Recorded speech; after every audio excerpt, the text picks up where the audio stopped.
On va parler de ton ami qui reçoit l'Oscar Miguel olympique, Rodrigo Capo Ortega, que tu connais bien.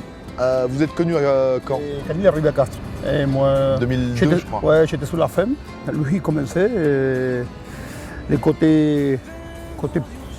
Lui, il habitait en Argentine pendant 7-8 ans. Et bon, je l'ai pris un peu sur l'aile. Je l'ai pris comme si c'était mon petit frère. Et depuis, là, bientôt, je vais être le parrain de son fils. Ça, on sera encore plus proche. On l'a dit beaucoup de fois déjà, Rodrigo, surtout ces derniers temps. On a partagé 2-3 situations assez importantes dans ta vie et dans la mienne. On s'est promis quelque chose, je crois qu'on va tenir parole. On va tenir parole. Je suis fier d'avoir, c'est pas l'ami, c'est pas un frère comme toi. Je suis très, très fier de ça. Te quiero mucho.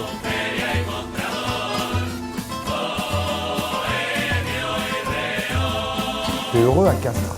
Ouais, très. Combien de temps que tu es ici? Ça fait 14 ans. 14 ans. Comment s'est passée ton arrivée ici? Eh bien, en fait, moi j'arrivais de l'Uruguay, j'arrivais à Millau, où j'ai joué 3 mois et demi. Pourquoi tu es arrivé en France? Parce que bon, des gamins, tu vois, j'ai toujours avait le rêve de pouvoir jouer au rugby professionnel. Et voilà, et la France était un pays que toujours ça m'attirait pour le pratiquer. Et voilà, j'ai eu l'opportunité de pouvoir venir à Millau comme joker médical pour la fin de saison. J'arrivais et j'ai joué 9 matchs, j'ai marqué ICC, en deuxième ligne, et bien, content. Et non, et après ça, j'ai signé à Castres. J'ai signé à Castres un contrat en plus un. Et quand j'arrivais, bon, il y avait Christophe. Et je me rappellerai toujours le jour que j'arrivais avec mes 2 valises, j'arrivais au Lévessou. Il y avait Christophe, Christian Gajan et Béraud, voilà, ils étaient les entraîneurs.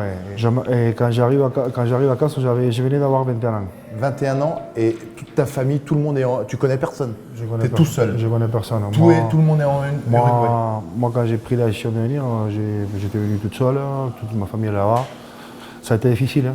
Et surtout quand j'étais à Millau. Et voilà, il y a eu 2 ou 3 moments que j'ai vraiment craqué, tu vois. Et moi, toujours habité chez ma mère, qui me faisait les lits, qui me faisait la bouffe, qui était là, les fringues, tout ça. Et très famille. Et d'un jour à un autre, voilà, tu es retrouvée toute seule.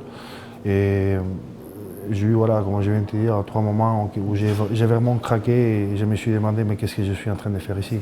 Et ta famille, maintenant, elle est ici. Tu as une femme. Tu as combien d'enfants? 2 enfants. 2 enfants. Donc oui. Je ne renie pas et je n'oublie pas d'où je viens. Je suis uruguayen. Mais aujourd'hui, la France, il m'a tout donné. Il m'a donné une femme, des enfants magnifiques, une carrière. d'oseille aussi. Et non, donc voilà, aujourd'hui je me considère plus français qu'uruguayen. J'ai vécu plus de temps dans ma vie en France que ce que j'ai vécu en Uruguay ou en Argentine ou au Chili, parce qu'on a voyagé beaucoup quand on était petit, parce que ma mère elle était diplomate. Donc voilà.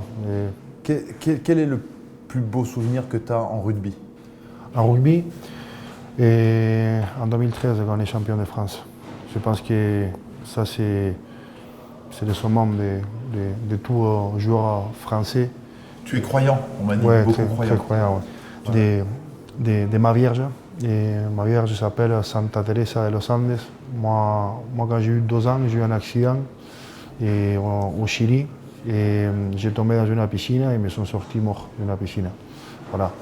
Et une semaine avant de ça, ma grand-mère, elle est retournée en Uruguay.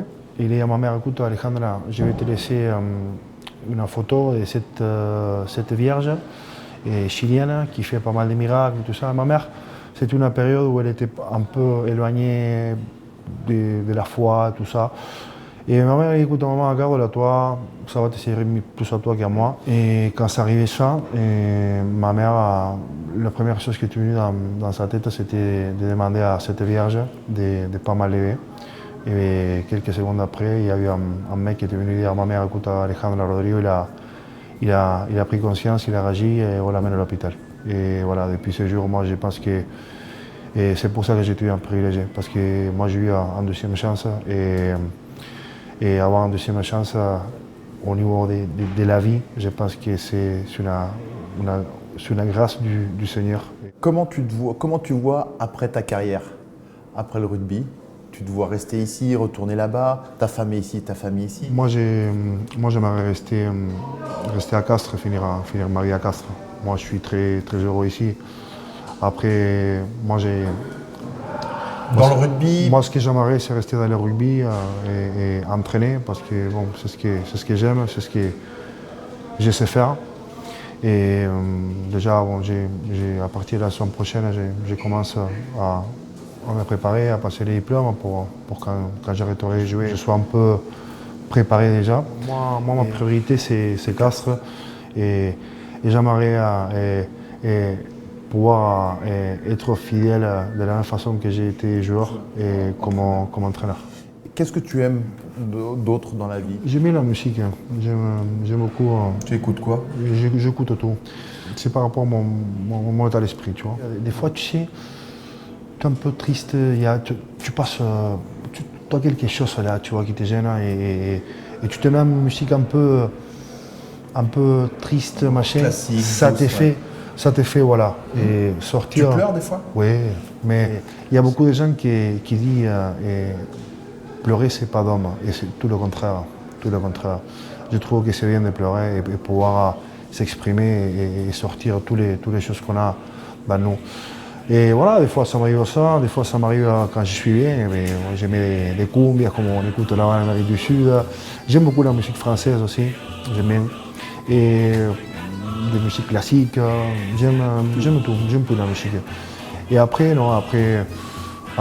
chose que j'aime beaucoup, c'est profiter de ma famille, de ma femme et de mes enfants. Ça, c'est quelque chose que j'aime le plus.